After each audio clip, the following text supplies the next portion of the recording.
July 14, 2025, Sana'a Central Prison, Yemen. In a shadowed cell, Nimisha Priya, 37, sits by the barred window, her hands trembling after 8 years of suffering. Accused of the brutal murder of her Yemeni business partner, she watched helplessly as her mother's desperate journey from Kerala with all her savings to offer blood money to the victim's family as compensation was sadly rejected. Even the Indian government's back-channel diplomatic talks to save her were failing.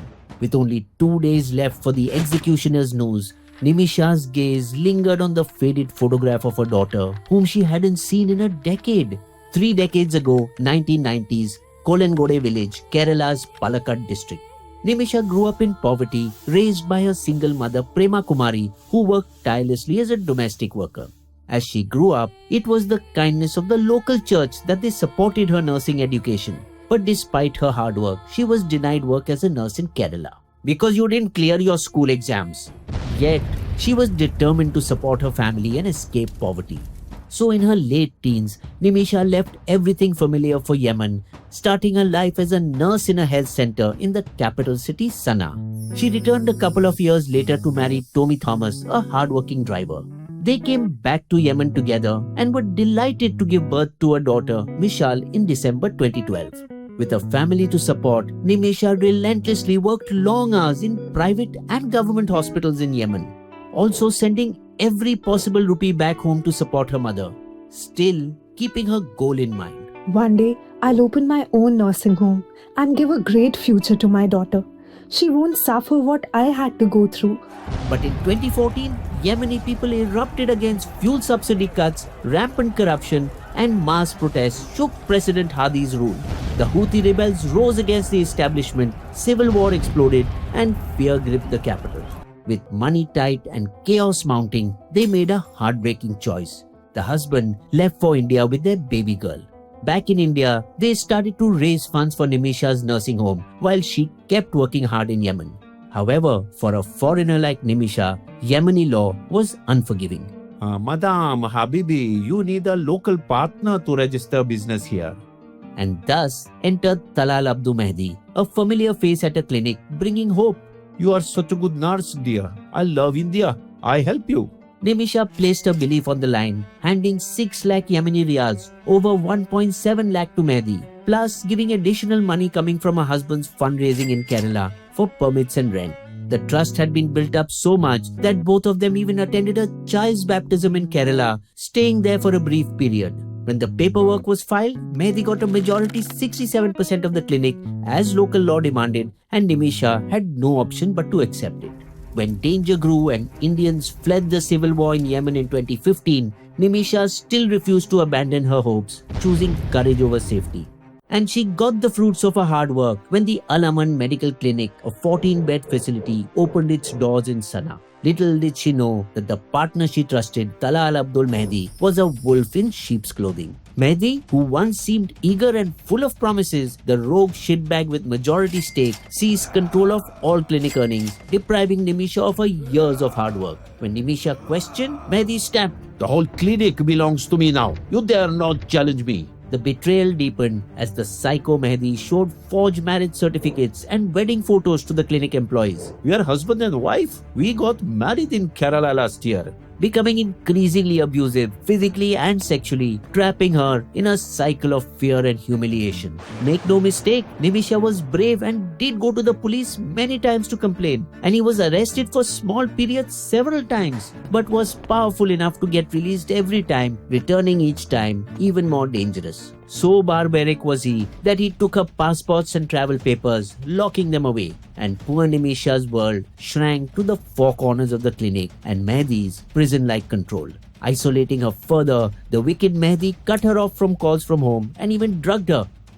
Forget your home. You're mine forever. For a couple of years, Nimisha suffered under his calculated web of abuse and terror. A wolf in sheep's clothing who destroyed every escape route she had, turning her clinic from a place of healing into her prison. But she survived. In late July 2017, fate finally offered Nimisha a way out when the tormentor Mehdi was jailed on fraud and drug offences in a different case. A desperate Nimisha reportedly pleaded with a jail warden. Please help me get my passport. I want to go home. who suggested a risky plan. If you can sedate Mehdi during a temporary release to your rented room. That's what happened. Next month, after getting bail, when Mehdi came to Nimisha's accommodation, she sedated him with ketamine, removed the keys from his pocket, and opened the locker that had a passport.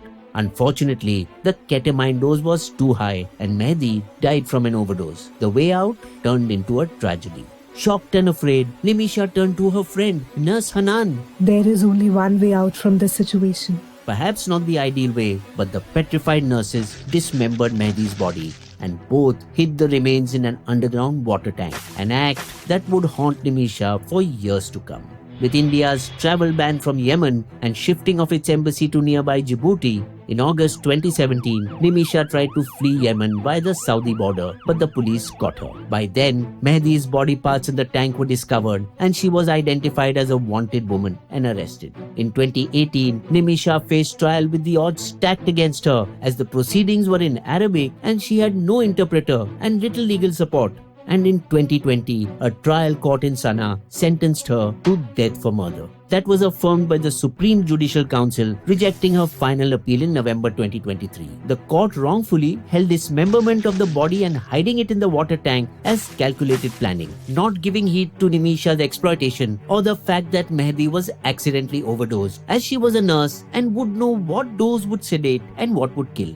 Closing every legal door except the possibility of blood money, a financial compensation in exchange for a pardon permitted under Yemen's Sharia law.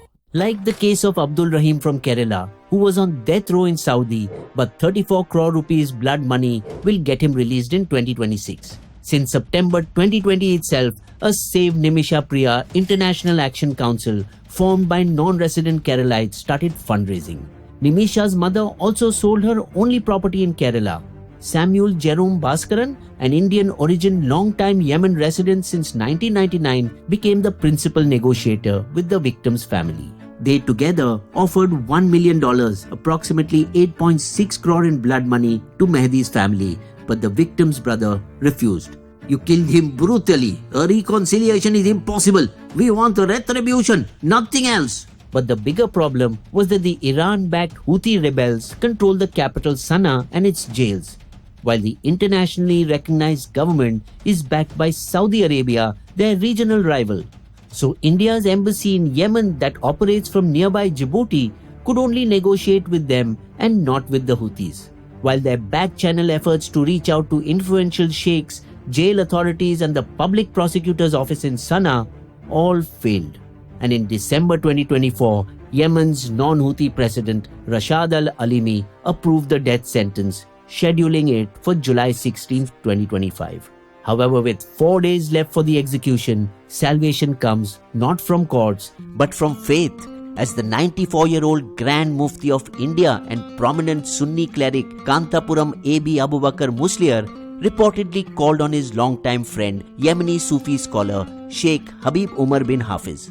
Hafiz has close ties with Kerala and has visited institutions run by Musliar multiple times, who got a member of Mehdi's family and a tribal ruler of Al-Wasab region to the negotiation table. Religion teaches mercy and compassion.